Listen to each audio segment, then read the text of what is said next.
Esto es Déjà Vu, un podcast para hablar de la historia detrás de la coyuntura política en Colombia, con Alejandro Lloreda y Luis Guillermo Vélez. Hoy, Delirio Colombiano, una conversación con Carlos Granés. Bienvenidos.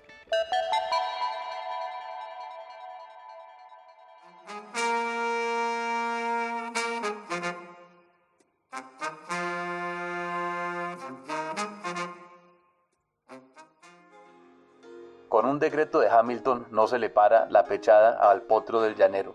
Con una frase de Sieyes no se desestanca la sangre cuajada de la raza india. El buen gobernante en América no es el que sabe cómo se gobierna, el alemán o el francés, sino el que sabe con qué elementos está hecho su país. El gobierno ha de nacer del país. El espíritu del gobierno ha de ser el del país. La forma del gobierno ha de avenirse a la constitución propia del país. Gobernante en un pueblo nuevo quiere decir creador. Los jóvenes de América se ponen la camisa al codo, hunden las manos en la masa y se levantan con la levadura del sudor. Entienden que se imita demasiado y que la salvación está en crear. Crear es la palabra de pase de esta generación. El vino de plátano, y si sale agrio es nuestro vino. Esto, Luis Guillermo, son unas líneas del ensayo de Martí que se llama Nuestra América, publicado en 1891. Bienvenidos de vuelta de Déjà Vu, mi nombre es Alejandro Lloreda. Y yo soy Luis Guillermo Vélez y tenemos hoy con ustedes un invitado de lujo, nada más y nada menos que uno de los ensayistas más importantes del mundo hispanoamericano en realidad, que es Carlos Granés. Publicó hace ya va a ser 2 años lo que yo diría es una obra maestra, es una magnum opus, donde hace un recorrido durante lo que él llama el largo siglo XX latinoamericano a través de la cultura y la política. Realmente es una obra, pues, no solamente muy recomendada, sino muy extensa en lo que abarca culturalmente y también muy profunda en su análisis y conexión entre estos movimientos culturales latinoamericanos y la política. Y la obra toda es en realidad un verdadero déjà vu. En Latinoamérica parecería que estuviéramos dando tumbos sobre los mismos temas desde hace, ya van a ser 120 años. Y pues tenemos el honor, el placer de estar hoy con Carlos para hablar un poco de estos temas y la relación, digamos, de su tesis que tiene contenida pues en este libro y la coyuntura política colombiana, pero además también la historia colombiana. Bienvenido, Carlos, a Déjà Vu. Hola, ¿qué tal? Un gusto estar con ustedes. Háblanos un poco de esta idea que tienes del largo siglo XX latinoamericano. En alguna oportunidad, tal vez era Eric Hobsbawm, hablaba del corto siglo XX que él planteaba desde el año tal vez 18 a la caída del muro de Berlín, y lo contenía ahí que, saliéndose un poco de las referencias cronológicas más estrictas, todas de este largo siglo XX latinoamericano que empieza precisamente con la guerra española entre Estados Unidos y España del 98 y que parecería no acabarse. Digamos que uno puede medir los siglos por el número de años, pero también por las obsesiones que consumen los esfuerzos de una población. Y yo creo que las obsesiones, las ideas, las preguntas, los interrogantes que se gestaron en esa fecha crucial, 1898, no los hemos resuelto y seguimos pensando en ellos, siguen obsesionándonos y siguen determinando muchos aspectos de nuestra vida cultural y política. Por eso creo yo que empezamos el siglo XX de forma un tris anticipada y aún no hemos logrado salir de él, porque seguimos dándole vueltas a los mismos problemas que incubó ese hecho traumático que fue la guerra entre Estados Unidos y España, el fin de las colonias españolas en el Caribe y la nueva presencia amenazante de una potencia que fueron los Estados Unidos, con las derivaciones ideológicas que eso produjo, en especial el antiyanquismo o el antiimperialismo. Muchos de estos temas están en el ensayo de Martí, lo que mencionaste ahora, Carlos, el tema, por ejemplo, del antiamericanismo, el orgullo por lo autóctono, la idea de que El vino de plátano, si es latinoamericano, es nuestro vino, es motivo de orgullo. También hay un tema de escepticismo frente a la democracia. Cuando Martí habla de que el decreto de Hamilton no puede con el criollo o con el potro del llanero, ahí también hay un escepticismo frente a lo que Petro llamaría un poco las formas de la democracia. ¿Qué impacto tuvo Martí en el pensamiento en el pensamiento latinoamericano en las primeras décadas de este largo siglo XX latinoamericano? Martí fue una figura crucial en muchos sentidos. Él, recordémoslo, es el último libertador. Él muere intentando liberar a Cuba del Imperio Español. Es decir, de alguna forma es hermano de sangre de San Martín, de Bolívar, de Hidalgo, de Morelos, que lo antecedieron 80 años en sus luchas. Sin embargo, como Cuba permanecía como última posesión en el Caribe de España, a él le tocó ejercer ese rol tardío. Pero por otro lado, también fue un poeta supremamente interesante. Él abrió un nuevo periodo estético en América Latina. Y además de eso, fue un ensayista de primer nivel que vaticinó con mucha lucidez lo que iba a pasar en el siglo XX o en el largo siglo XX latinoamericano. Y es que Estados Unidos iba a dejar de ser un vecino amable y se iba a convertir en una amenaza para el continente. Él reaccionó a los intelectuales de su época, que eran los positivistas. Los positivistas eran una mezcla de liberales y conservadores. Eran liberales en tanto en cuanto creían en el progreso, creían en la ciencia, creían en la técnica, pero eran conservadores porque descreían de la posibilidad de imponer sistemas democráticos y constitucionales en los países. El ejemplo por excelencia es Porfirio Díaz, el mexicano. Ellos creían que para contrarrestar la influencia yanqui teníamos que parecernos a ellos, teníamos que recorrer la senda del progreso científico y técnico, homogenizar razas. Perdón, un ejemplo de esto, simplemente para contextualizarlo en el marco colombiano, sería Rafael Reyes.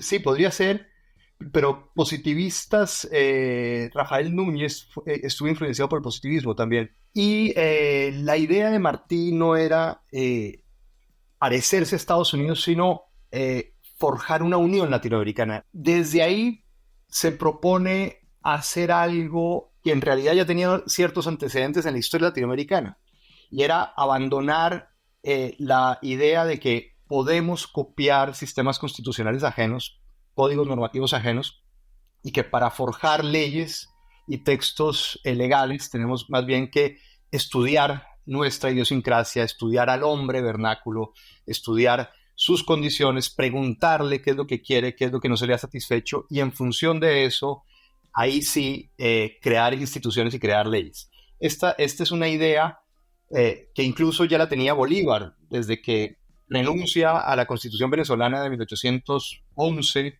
por extranjerizante, por dar demasiadas libertades, por creer que podíamos gozar de los privilegios sajones en medio de una guerra turbulenta y que eso había conducido a la derrota. Él rechaza esa constitución, y esto también lo va a hacer Martí de alguna forma. Él va a decir: no podemos seguir copiando, tenemos que empezar a crear lo nuestro. ¿Cómo se va materializando esta idea de Martí? Es decir, Martí muere, se habla, o tú hablas mucho en el libro del libro americano, sobre este gran hilo conductor de esta idea martiana, que es el arielismo, que es esta contraposición a lo norteamericano frente a lo autóctono latinoamericano. Sí, Martí en efecto no logra ver a su querida Cuba independizada. Digamos que él lanza una campaña desesperada por la independencia porque creía que la única forma de salvar a Cuba de Estados Unidos era convirtiéndola en una república independiente. Muere en el 95, en realidad, en su primer combate. Pero el caso es que sus ideas sí quedaron, sus ideas quedaron, y de alguna forma se mezclaron o se fundieron con las de un ensayista uruguayo que vendría a ser, digamos, el pensador más influyente de al menos la primera mitad del siglo XX, que fue José Enrique Rodó. Él también muy traumatizado por la nueva presencia yanqui en el contexto caribeño, empieza a hacer toda una cantidad de reflexiones que van a tener un impacto brutal. Él, también enemigo de los positivistas, va a desplazar el afán o el interés por la ciencia y lo va a mudar al interés por el arte. Bueno, pues Rodó va a retomar esta diferencia entre lo latino y lo sajón y va a intentar unificar a nuestro continente inventando una identidad no solamente cultural, sino que brota de lo que él llama el espíritu de la raza. Es decir, los latinos tendríamos una raza que nos inclinaría espontáneamente hacia el ideal, hacia las altas creaciones del espíritu, es decir, el arte, la política de ideas, la religión, la ciencia quizás, y que nos diferenciaría del espíritu sajón, que sería lo opuesto, un espíritu más bien terrenal, pragmático, utilitario, dado o hábil para copiar e imitar, pero nunca para crear. Es decir, los latinos tendríamos los componentes espirituales que permiten forjar una civilización, mientras que los sajones serían simplemente imitadores. Esta diferenciación entre los latinos y los sajón, digamos, no habría tenido tanto problema si no se hubiera colado un segundo elemento. Y es que los sistemas políticos de ambas razas tendrían que ser inevitablemente distintos. Al sajón le valdría bien la democracia liberal porque era finalmente un ser mediocre, acostumbrado a dejarse tiranizar por la medianía y por el número, mientras que los latinos tendríamos que establecer sistemas más bien jerárquicos, gobernados o regidos por aristocracias del espíritu, por grandes visionarios del ideal, capaces de saber conducir a las sociedades hacia destinos más gloriosos, más dignos para la raza latina. Esto va a marcar una diferencia tremenda y va desde 1900 a enemistar a América Latina con la democracia liberal. Y ese va a ser el gran error de José Enrique Rodó. Carlos, ¿cómo se va materializando ya conforme va entrando el siglo XX? Bueno, pues lo primero que imprime Rodó es un interés brutal por América Latina, igual que Martí. Los dos confluyen en obsesionar a los jóvenes poetas en investigar América Latina. Si nos fijamos en la generación previa a la modernista, lo que los caracterizaba era justamente no interesarse por América Latina. Sus fuentes de inspiración no estaban aquí, en América Latina, sino en cualquier lugar del mundo. El libro Ariel cambia por completo esta mentalidad. Todos los poetas van a empezar a politizarse primero, empezando por Rubén Darío, y a obsesionarse por América Latina, por la historia de América Latina, por sus instituciones, por sus hombres vernáculos, por su fauna, por su flora, por sus héroes. Y van a aparecer dos personajes muy interesantes, un peruano, José Santos Chocano, y un argentino, Leopoldo Lugones, que haciendo este tipo de investigaciones, digamos, en las esencias de lo americano, en las esencias de aquello que nos permitiría forjar una identidad pura, no contaminada ni por los yanquis ni por los europeos, van a empezar a forjar proyectos políticos totalmente antidemocráticos.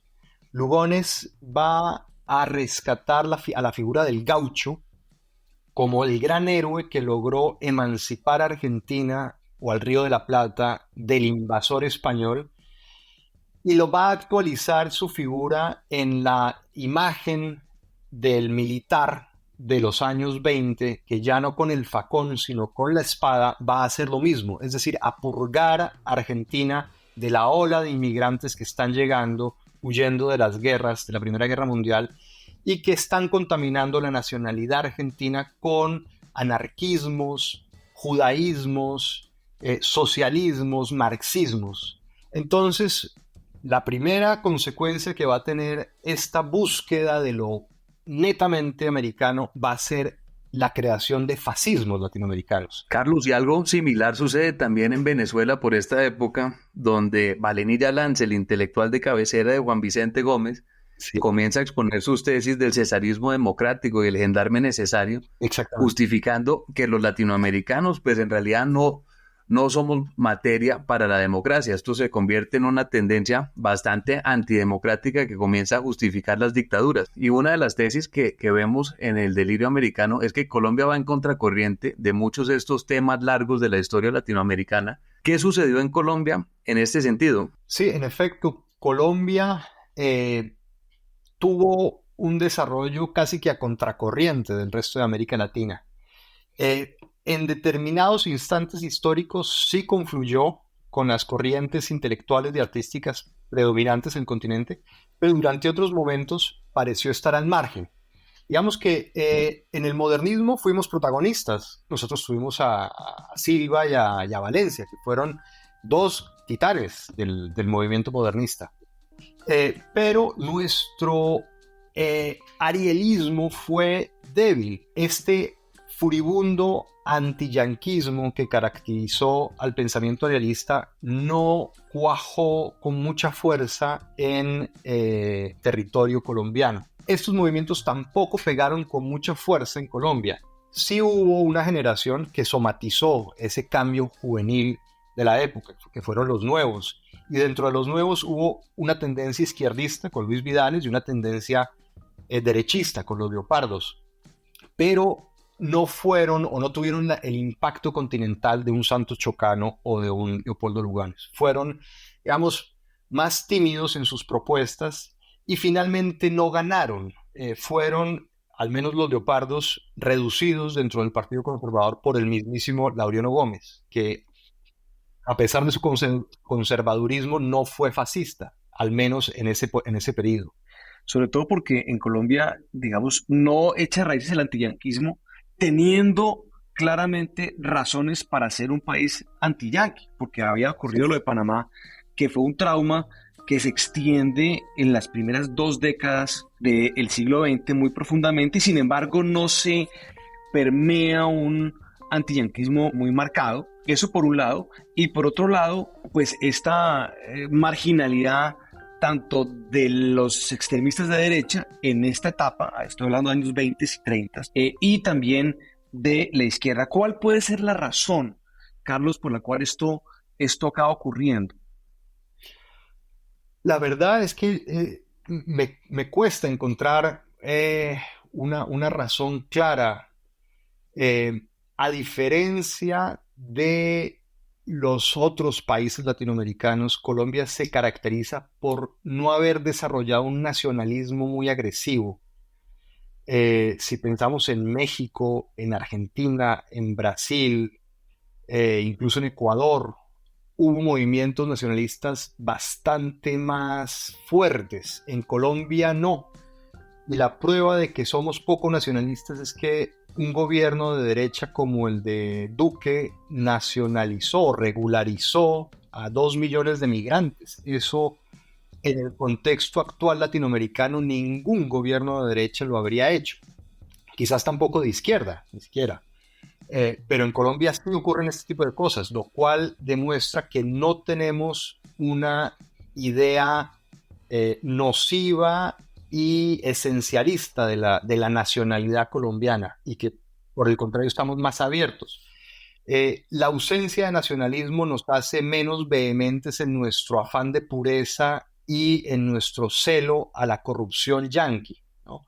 Nos hace más permeables a la influencia de ideas liberales y a ideas capitalistas. Y en Colombia, estas ideas, digamos que tuvieron cierto arraigo. Colombia es el único país, tal vez, de la región en donde en las guerras civiles del siglo XIX triunfan los conservadores. En los Sí, demás países triunfan los liberales. Y además es un triunfo muy contundente de los conservadores. sí, Porque digamos, se esculpe en piedra con la Constitución del año 86, que no logra ser modificada bueno, modificada sí, pero digamos derogada en 100 años, y eso exacto. creo que marca de una manera muy profunda la política y la cultura colombiana de lo que sería el siglo XX. Vamos a tomarnos Seguro. una breve pausa y regresaremos dentro de unos segundos, minutos con esta interesante conversación. Este es un llamado para todos los quinceañeros. Este año cumplimos nuestros primeros 15 años y queremos celebrarlos con ustedes pensándonos un futuro mejor. Por eso, si tienen 15 años o los cumplen este año, mándenos un video de máximo 3 minutos en vertical contándonos sobre qué tema creen que deberíamos hacer un acuerdo los colombianos. Quien haga el mejor video se va a ganar un iPhone y habrá premios para las 20 mejores respuestas. Así arrancamos nuestra celebración de los 15 años. Toda la información está en la descripción de este episodio. Carlos, estamos viendo entonces que Colombia estuvo a contracorriente de muchos de los grandes fenómenos culturales y políticos de la región, especialmente por la ausencia de un indigenismo fuerte o de un fascismo en los años 30, pero en los años 40 arranca lo que es el fenómeno quizás paradigmático de América Latina, que es el populismo. ¿Cómo comenzó y dónde comenzó el populismo de los años 40 y qué impacto tuvo en Colombia? Bueno, el populismo empieza después de un periodo de autoritarismo muy bestial. Toda la década de los años 30 y hasta finales de la Segunda Guerra Mundial estuvo marcado por los golpes de Estado desde Guatemala a Argentina de militares muy influenciados por el nacionalismo y el fascismo de Mussolini. La Segunda Guerra Mundial, por supuesto, deslegitima esta forma de gobierno. Luego, eso hacía inviable mantener en América Latina un sistema de gobierno que se había ayudado a combatir y a derrotar en Europa. Esto ocasiona el derrumbamiento de Getúlio Vargas, y no solamente de él, de todas las dictaduras. Se abre entonces una ola democratizadora. Hay un periodo de afán democratizador que es más bien impuesto por las circunstancias históricas.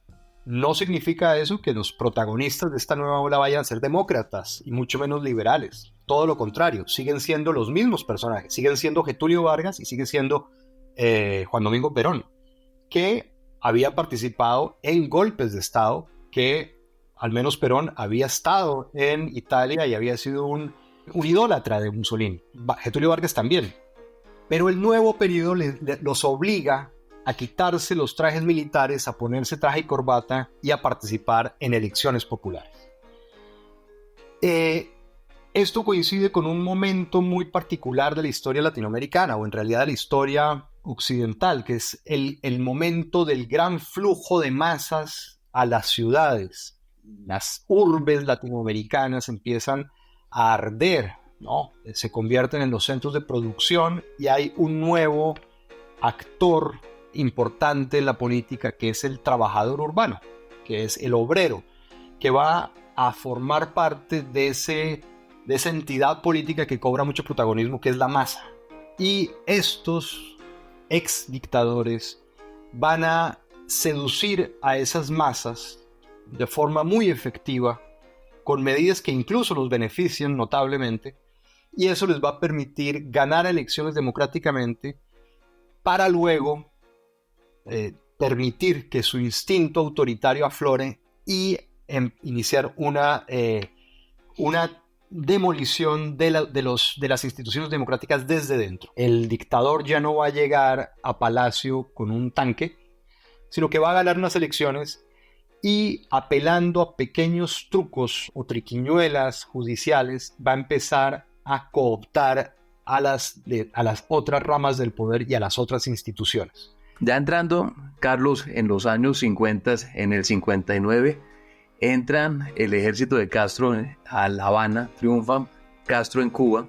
¿Cuál va a ser el impacto de la revolución cubana en la región? Va a tener un impacto descomunal, brutal. Para empezar, va a poner fin a la ola democratizadora que empezó en el 44-45. Castro y sobre todo Guevara van a legitimar de nuevo el uso de la violencia para llegar al poder. Antes de ellos, quienes lo habían legitimado, sobre todo habían sido los fascistas, incluso los clérigos fascistas o los sacerdotes fascistas argentinos. Ellos habían legitimado por completo el uso de la violencia para llegar al poder. Es decir, legitimaban las armas como un instrumento más en la conquista del poder. Eso se había legitimado desde el fin de la Segunda Guerra Mundial y con Guevara lo vamos a volver a ver. Ya no desde la derecha, sino desde la izquierda, pero va a ser exactamente lo mismo.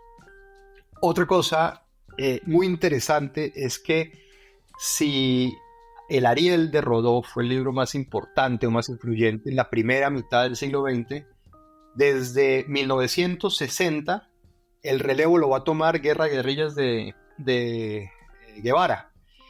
Y si uno examina bien ese libro, dice prácticamente lo mismo. Tiene matices, por supuesto, y está escrito en un contexto muy distinto. Es un llamado a la acción y es un manual práctico, por supuesto, pero en su parte teórica recuerda mucho al arielismo. Rodó decía que el espíritu latino se inclinaba al ideal y que el joven latinoamericano tenía que vivir según ideales. Guevara va a decir o va a complementar esa frase con la siguiente: el joven latino o el guerrillero no se debe contentar con vivir a la luz del ideal, sino que debe estar dispuesto a morir por el ideal. Mete este elemento mórbido que también es un llamado a la acción y que es una apuesta del todo a nada por convertir los sueños en realidad, es decir, por bajar el cielo en la tierra. Eso es algo que caló hondamente en Gustavo Petro. La exaltación de la lucha armada y de la insurgencia, eso no ha terminado. Eso es algo un capítulo que no hemos cerrado en Colombia. No lo hemos cerrado. En eso también nos diferenciamos mucho del resto de América Latina, donde la caída del muro de Berlín sepultó esa etapa. Esa etapa que empieza en el 59 con la Revolución Cubana, llega en América Latina hasta el 90. Guatemala tarda un poquito más, pero ya con la caída del muro de Berlín es evidente que la lucha guerrillera no tiene ningún tipo de sentido, no tiene combustible ideológico, no tiene justificación histórica y muere en todo el continente, menos en Colombia y menos en México, con esa particularidad que ocurre, con esa excentricidad guerrillera que es el subcomandante Marcos. Pero es Colombia el país donde también por cuestiones históricas la guerra de guerrillas pareciera que se salta los escombros del muro de Berlín y sigue andando como si el mundo no hubiera cambiado. Si hay un país en donde el siglo XX desde luego no ha acabado, es el nuestro, porque todavía tenemos a gente en el monte luchando por sueños, ideales y utopías que fueron erradicadas desde sus cimientos en el resto del mundo. Claro.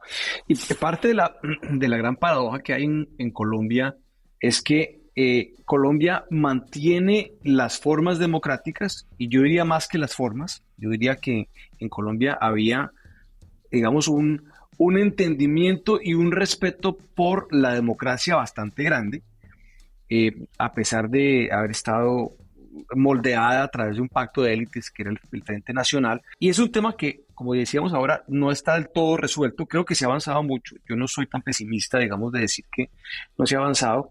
Y eso lo podemos hablar más adelante. Pero por lo menos en lo que fueron los años 60 y 70, inclusive los 50, ya no con el tema de la insurgencia marxista, sino pues con la violencia partidista de ese entonces, 50, 60, 70, 80, 90, teníamos un país que tenía este funcionamiento democrático y paralelamente una situación de violencia. Eso es muy inusual, creo yo, en la región, y me gustaría que de pronto aventuráramos algún tipo de explicación en el marco que estamos planteando digamos, de influencias culturales. Sí, es una particularidad y una excentricidad macabra de Colombia. Sí.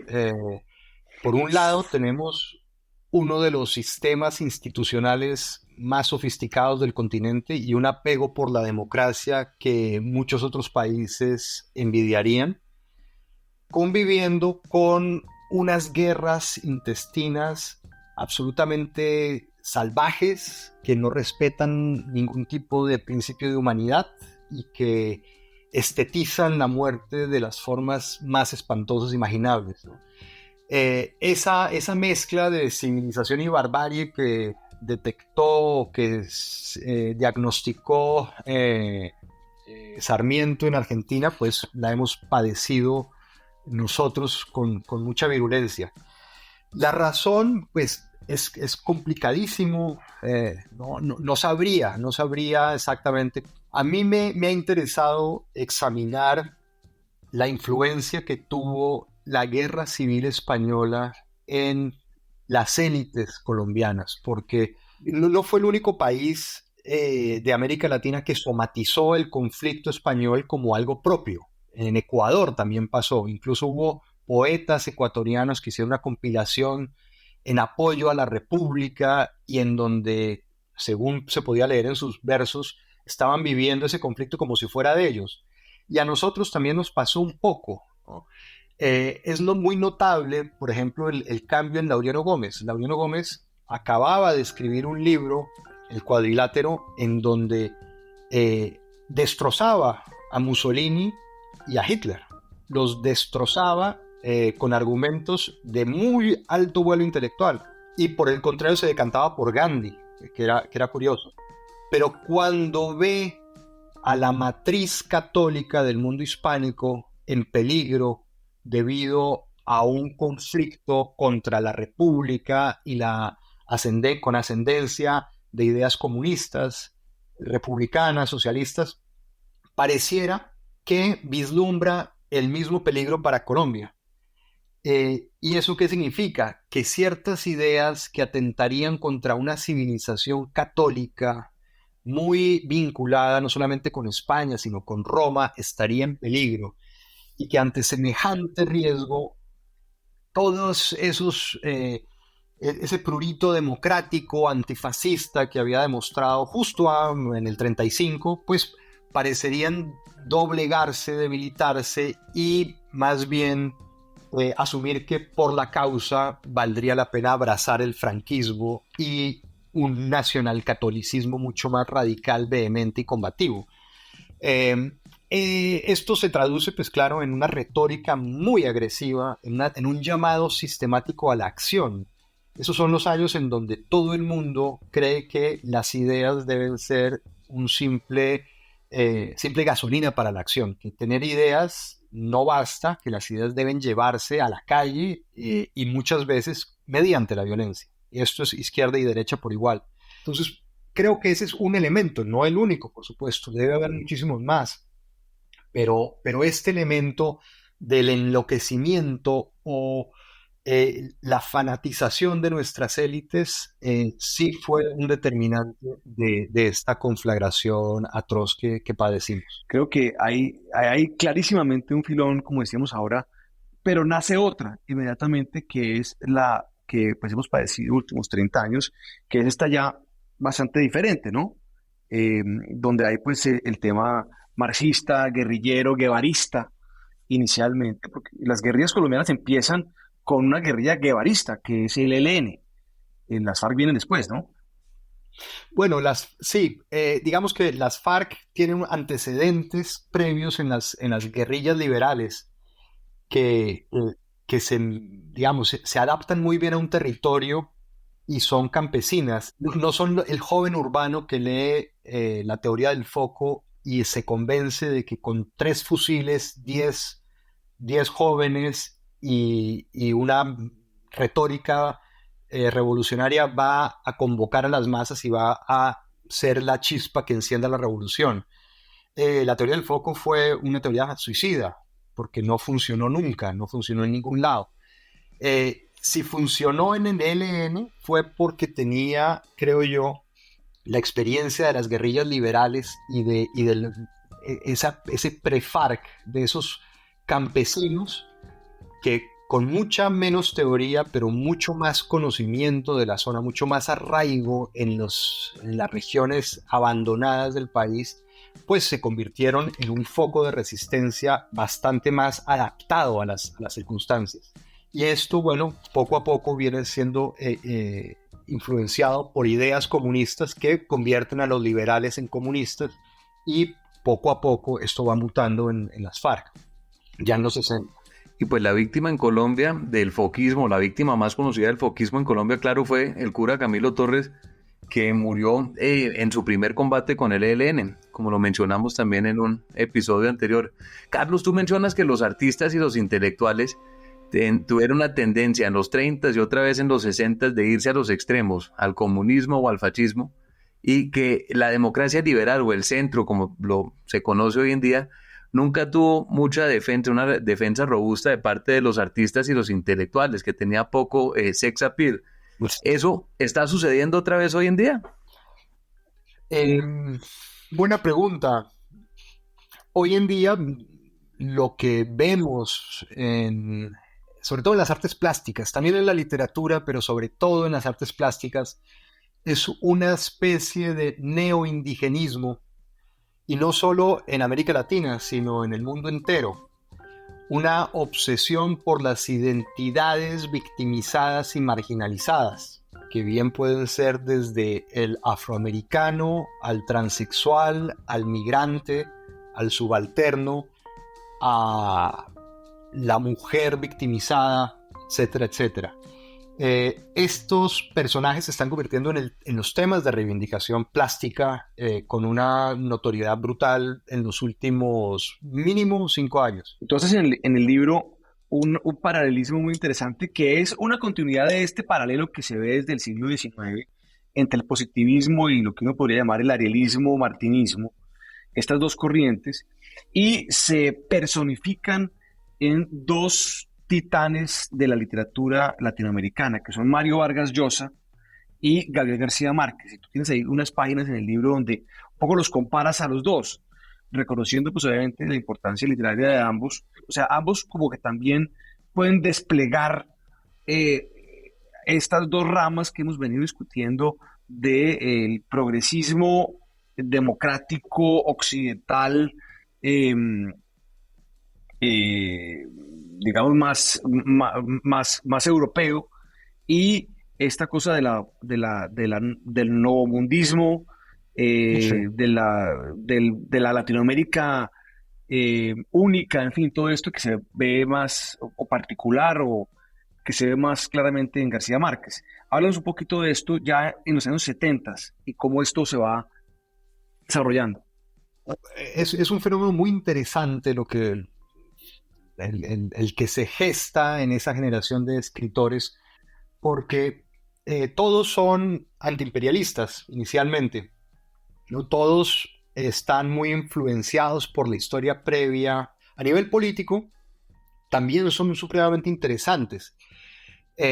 Sabemos lo que ocurrió en 1971 cuando Castro decide someter a una pantomima vergonzosa a Eberto Padilla, esa confesión tan trágica y tan injusta.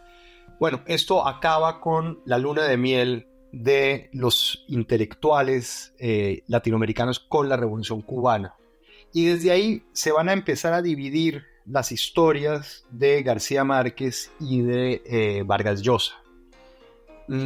Vargas Llosa va a empezar a buscar nuevas ideas que reemplacen su credo socialista, su credo latinoamericanista, y se va a encontrar con el liberalismo anglosajón, con el liberalismo de Isaiah Berlin, también con el liberalismo de Popper, de Hayek, de estas figuras de Rebel, también de algunos franceses, mientras que García Márquez va a empezar a rescatar ese mundo novismo martiniano y de alguna manera va a reclamar para América Latina la soledad. No es gratuito que la palabra soledad aparezca con tanta importancia en los títulos de García Márquez, no solamente en su novela, por supuesto, sino en su discurso del Nobel. Su discurso del Nobel me parece que es un texto también supremamente influyente. Se llama La soledad de América Latina, y en ella este es un discurso que además pronuncia mientras está recibiendo o cuando va a recibir el premio Nobel. Se dirige a una audiencia europea, sabe que el mundo entero lo está escuchando, y les dice a los europeos que no pueden pedirle a América Latina que se adapte a sus parámetros morales y políticos, que así como valoran la creatividad literaria del continente, también deberían valorar la creatividad política mediante la cual estamos intentando encontrar soluciones nuestras a nuestros problemas. Es un giro de tuerca a Martí, por supuesto. Pero ¿cuál es lo grave de esto? Siempre, sin excepción, esto se traduce en la legitimación de algún caudillo autoritario. Desde Francisco García Calderón, que empezó a pensar este problema. Él decía, si no podemos tener democracias sajonas como la de los yanquis, tenemos que encontrar una democracia latina, es decir, una democracia que se adapte a nuestra idiosincrasia, a nuestra situación histórica. Y si uno lee entre líneas ese discurso de García Márquez, aunque no lo menciona, lo que se vislumbra es que la sombra de Castro está ahí, le está diciendo a los europeos, no juzguen a Cuba, no juzguen a la Revolución Cubana, porque la Revolución Cubana es nuestra forma de llegar a la democracia. Puede que sea lento, y Londres tardó 300 años en construir su primera muralla. No nos pidan que nos adaptemos a sus ritmos, porque nosotros estamos viviendo nuestro propio medioevo. Eso lo dice en el Lorenzo Laberinto, pero es una idea que también se vislumbra en este discurso. No estamos sintonizados históricamente, luego nos tienen que tener paciencia y nos deben comprender. Estamos de alguna forma solos viviendo nuestro propio proceso. Vargas Llosa va a decir, nada de eso, no estamos solos, somos parte de Occidente, no tenemos que inventar la rueda de nuevo, no tenemos que pasar por un periodo esclavista, feudalista, caudillista, autoritario. Podemos ver qué ha funcionado en otros lugares. Nuevamente es el mismo debate en el que empezamos. Conectemos esto con Gustavo Petro. Claro, Gustavo Petro es desde luego nuestro populista, digamos, más conspicuo. No es la primera vez que hay populismos en Colombia. Estaba, por supuesto, el dictador Rojas Pinilla, por supuesto. Rojas Pinilla pasó por un proceso similar al de Perón, después de dar un golpe de Estado y después de ser un nacionalista conservador, con Bolívar y Cristo como símbolos tutelares, se convierte en un caudillo más bien popular que arrastra a las masas con sensibilidad social, por llamarlo de alguna forma.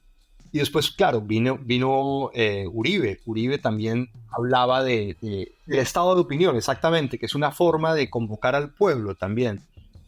Aquí en España actualmente Pedro Sánchez habla de la mayoría social, pero son simples eufemismos, se refieren justamente a lo mismo, a ese factor constituyente del que habla Petro hoy en día, que es simplemente el apoyo popular. Si un caudillo tiene el apoyo popular, está prácticamente inmunizado contra cualquier otro sistema normativo o institución que pretenda frenar su visión, sus planes. Tú mencionas, Carlos, a Petro como el último de esta tanda de poetas, de políticos poetas. ¿Puedes expandir un poco en esta idea de Petro como un creador, como un Petro que ve su gesta como una gesta casi que literaria?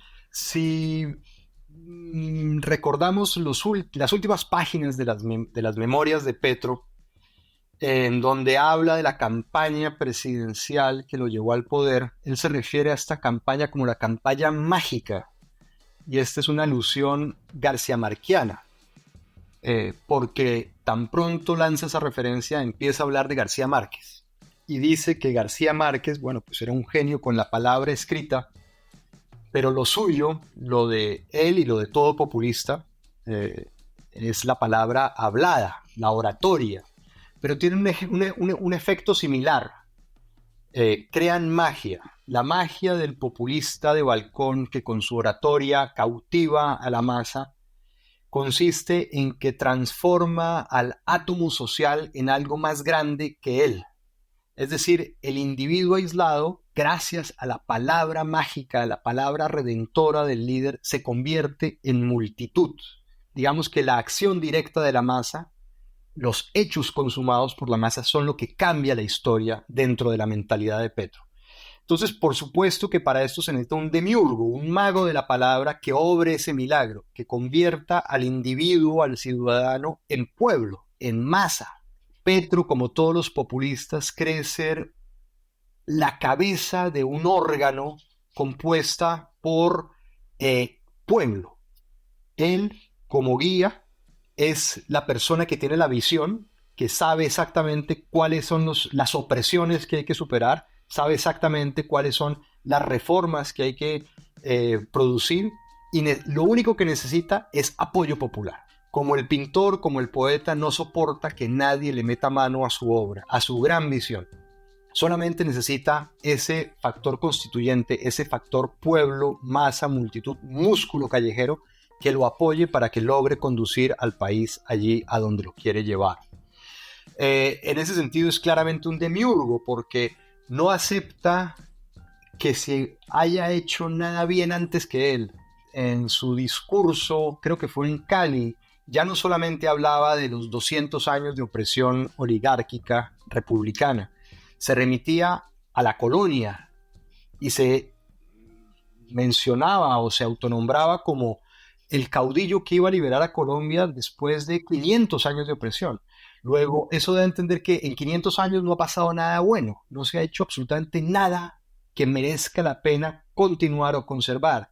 Y por eso puede llegar un líder martiniano, en este sentido un líder creador, refundacional, a tirarlo todo abajo y a plantar los nuevos cimientos de un nuevo mundo. Creo que es una descripción absolutamente inmejorable de lo que, digamos, de Gustavo Petro y la actual coyuntura. La gran pregunta acá es si refundar el país después de 500 años lo va a lograr hacer en 2 años, ¿no? Y con una corte constitucional y con un congreso y con órganos de control y en fin, ¿no? No, son utopías que llevan a la frustración y a la melancolía y al victimismo, por supuesto, porque nunca un populista va a aceptar que su visión de totalidad, su sueño de transformación integral es un proyecto abocado al fracaso, que eso es imposible, que la paz total, que pacificar no solamente a Colombia, sino a Ucrania, al Medio Oriente, erradicar el mal del alma humana, eso es, digamos, es la mejor forma de fracasar con grandilocuencia. Es imposible. Lo sensato para un gobernante es escoger muy bien los problemas que quiere solucionar y encontrar recetas efectivas y mediante ensayo y error ir viendo qué funciona y qué no funciona. Querer atacar todos los problemas humanos en 4 años de gobierno desde un balcón con una retórica y una poesía mala, cursi, pues es la mejor receta para el fracaso. Pero claramente ningún populista, como ningún poeta, va a reconocer que su obra es mala. No entienden mi genialidad.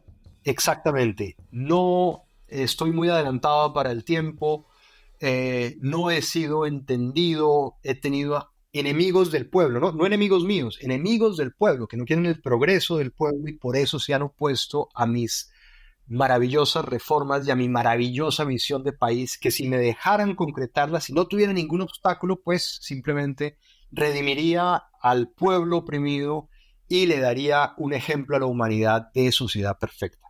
Pero esto es puro delirio populista, puro delirio de estos personajes que no llegan a gobernar, sino a hacer historia, que no llegan a solucionar problemas, sino a cambiar la historia del país, que son más importantes que su país, que incluso su país les queda chico, intentan ser líderes globales, líderes regionales, líderes de alianzas de civilizaciones. Y yo creo que esto nos da también una idea de lo que nos falta o de lo que ha de venir y de lo difícil que va a ser para un presidente como Petro poder llegar a acuerdos políticos o buscar ya unos temas más prosaicos en su agenda, porque bajar del universo, del cosmos, a los problemas del día a día va a ser muy difícil.